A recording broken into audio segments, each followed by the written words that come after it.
സാറേ ഞാൻ വെയിറ്റ് ചെയ്യണോ? താൻ വെയിറ്റ് ചെയ്യണ്ട, ഓട്ടോ വെയിറ്റ് ചെയ്താൽ മതി. ഓ ആരാ? ഈ ചെമ്പകശ്ശേരി വീട് തന്നെയല്ലേ? അതെ, എന്താ കാര്യം?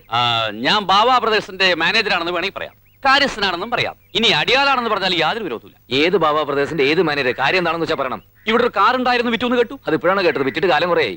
അതിന്റെ ഡ്രൈവർ ഫ്രീ ആണെങ്കിൽ ഒരു ജോലി ഞാൻ കൊടുക്കാം. അതിന് താൻ ബുദ്ധിമുട്ടൊന്നുമില്ല. കാറ് വാങ്ങിയതാ ഡ്രൈവർ തന്നെയാ. ശമ്പള കുടിശ്ശേ ഒരുപാടായപ്പോ ബാക്കി കാശ് ഇങ്ങോട്ട് വന്ന അയാൾ കാറും കൊണ്ടുപോയി. ഇപ്പൊ ടാക്സി ആയിട്ട് ഓടിക്കുക.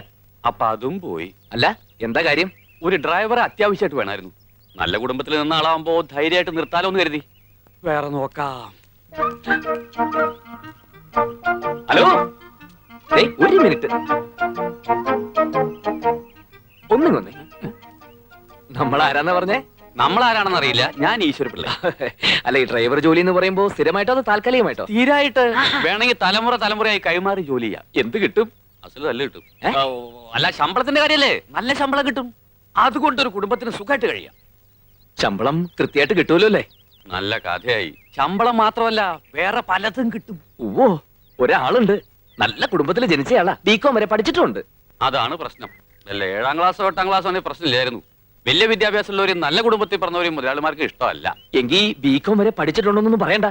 വല്ല 10ാം ക്ലാസ്സിൽ 3 4 കൊല്ലം തോറ്റാണെന്ന് പറഞ്ഞാൽ മതി. വലിയ കുടുംബത്തിലാണെന്നും പറയണ്ട. വല്ല ഓവർ ബ്രിഡ്ജിനടിയിലാണ് താമസം എന്ന് പറഞ്ഞോ. എങ്ങനെയെങ്കിലും ജോലി കിട്ടിയ ഉപകാരം.